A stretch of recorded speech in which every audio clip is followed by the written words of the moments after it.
kecil dalam wujud lisan atau tulisan yang mengungkapkan pikiran utuh disebut. Nah, benar. Kalimat yang terjadi jika salah dalam penggabungan dua kata yang benar digabung jadi salah disebut. Masih kalimat. Gabungan kalimat yang terjadi jika salah dalam penggabungan dua kata disebut kalimat. Nggak belajar nih. Belum. Kalimat rancu, benar. Kalimat rancu. 3. Kalimat lengkap sekurang-kurangnya harus memiliki subjek dan predikat, ya kan? Yang berintonasi selesai. Bila kalimat itu tidak berintonasi selesai, bisa disebut dengan kalimat.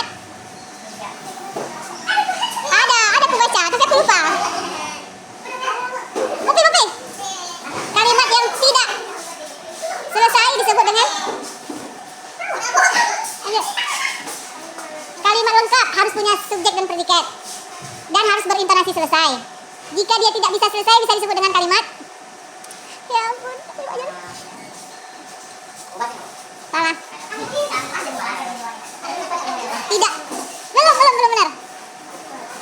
Tidak selesai. Nah, tidak lengkap. Pertanyaan berikutnya, kalimat yang secara semantik bisa diterima akal disebut dengan yang bisa diterima akal. Ayo berpikir. Lagi. Kalimat yang menggunakan kata kelompok yang berlebih-lebihan dan tidak perlu. Benar. Itu Mbak Mubazir ya. Kelompok kalimat yang merupakan bagian langsung dari sebuah karangan yang terdiri dari pikiran utama dan pikiran penjelas yang tersusun secara sistematik disebut. Yang tadi ada iya, tadi sama. Jawabannya apa? Paragraf. Jawabannya paragraf. Ya, paragraf. Paragraf saja. Nah, ada beberapa syarat-syarat paragraf, ada 3. Ada syarat-syarat paragraf ada 3. Sebutkan salah satu saja dulu. Koherensi. Ya, benar. Pengulangan kata. Benar. Koherensi ya. Keterpaduan mana? Yang kedua. Ada koherensi, sudah dijawab sama Dewo. Selain koherensi? Ada tadi kan kebaca kan? Kohesi ya. Keterpaduan. Satu lagi. Kohesi sudah dijawab, keterpaduan, kemudian koherensi, keterpaduan makna. Satu lagi? Lupa. Kamu udah dapat juga? Mudah tadi dijawab sama Raja. Isi yang memadai, benar. Ada ya kohesi, koherensi, dan isi yang memadai. Pertanyaan ke-8. Penghubung antar kalimat dalam paragraf disebut penghubung kalimat dalam paragraf. Transisi, benar. Inti persoalan atau gagasan yang disampaikan. Tadi ada yang disebutkan tadi. Inti persoalan. Nah, pikiran utama. Rincian atau uraian yang menjelaskan gagasan inti persoalan utama. Pikiran utama kan udah tadi kita bahas. Sekarang kan rincian atau uraian pikiran yang menjelaskan gagasan inti. Pikiran penjelas. Benar. Bagian paragraf yang menegaskan inti persoalan atau inti pikiran utama. Penegas, benar. Jadi udah Ibu sebutkan dulunya. Paragraf yang dimulai dengan inti uraian kemudian diikuti penjelasan. Paragraf yang dimulai ini paragraf ya. Paragraf deduktif, benar. Ini lawannya nih. Paragraf dengan pola pikiran penjelas diletakkan di awal kemudian kesimpulan di akhir. Paragraf. Lupa.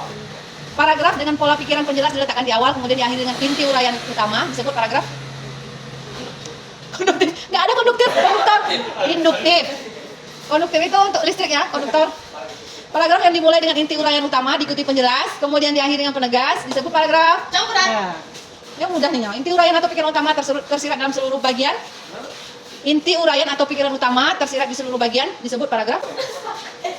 Seluruh cerita diuraikan dalam paragraf disebut paragraf apa? Deskriptif. Ya. Jangan ragu. Pikiran utama dijelaskan dengan membandingkan dua hal, persamaan dan perbedaannya disebut paragraf perbandingan. Pikiran utama dijelaskan dengan mengibaratkan atau mengumpamakan sesuatu. Oh benar, mantap Raisan. Pikiran utama dijelaskan dengan kamu mengemukakan sebab akibat disebut paragraf sebab akibat. Dari sebut ya. Pikiran utama dijelaskan dengan memberikan keterangan secara terperinci dari A sampai Z disebut paragraf kronologis. Kan kita minta kronologisnya. Pikiran utama dijelaskan dengan memberikan uraian secara rinci. Paragraf rincian. Gampang pertanyaannya. Sebuah istilah atau pengertian yang terkandung dalam pikiran utama memerlukan penjelasan definitif. Definisi. Secara umum, langkah-langkah dalam penyusunan KTI ada 4 langkah. Nah, baru kita bahas minggu kemarin. Langkah-langkah dalam 4 penyusunan itu. Yang pertama, topik. Oke, lanjut. Yang kedua, salah. Habis topik apa lagi? Minggu kemarin baru kita bahas habis topik. Tema, lanjut. Judul. Kerangka. Itu ya, topik ini sama topik. Rencana karangan garis besar yang memuat pokok-pokok bahasan yang disusun menurut tingkat kepentingan dan relevansinya disebut dengan rencana karangan yang rencana karangan secara garis besar yang membuat pokok-pokok bahasan yang disusun menurut tingkat kepentingan dan relevansinya disebut. Kamu udah nyontek salah lagi. Nggak dapat. Kerangka karangan. Kan baru kita bahas kemarin. Ada berapa? Barusan kita bahas. Apa sih? Ini dia pertanyaannya. Ada berapa bagian dalam kata ini? Ya. Sebutkan. Nah terus? Nah, nggak ada pelengkap isi. Pelengkap hanya awal dan akhir. Di tengah isi langsung. Ya. Oke. Dah. Apa saja isi pelengkap pendahuluan? Tadi barusan di share. Apa saja isi pelengkap pendahuluan? Dari awal lah. Iya. Apa ini? Judul. Nah, terus? Apa lagi? Gak ingat, putar. Habis judul apa lagi tadi? Masih halaman keduanya loh. Habis judul nggak tahu. Tadi barusan. Halaman judul. Ya, terus? Lanjut. Salah. Judul halaman judul. Salah. Abstrak. Lanjut. Kata pengantar. Lanjut. Udah. Belum. Sebelum daftar isi. Yang ada tanda tangan dosen? Nah, lembar pengesahan. Setelah lembar pengesahan, daftar isi. Lanjut. Kata pengantar dulu loh, baru ke isi. daftar ya. Sudah, stop. Apa saja bagian isi? Ada 3 bagian isi dari isi karangan. Belakang. Ya. Nggak ada, dia bagian, bukan babnya, bagiannya. Tadi bagian pendahuluan udah tadi sama temannya. Sekarang bagian tengah, kan ada 3. Apa saja bagian dari isi? Oke, lanjut. Hah? Enggak, itu udah bagian dalamnya lagi. Tubuh karangan, lanjut. Kesimpulan. Oke, stop. Apa saja bagian pelengkap penutup? Lanjut. Itu masuk tubuh. Di belakangnya lagi. Setelah daftar pustaka. Tadi ada sebutkan.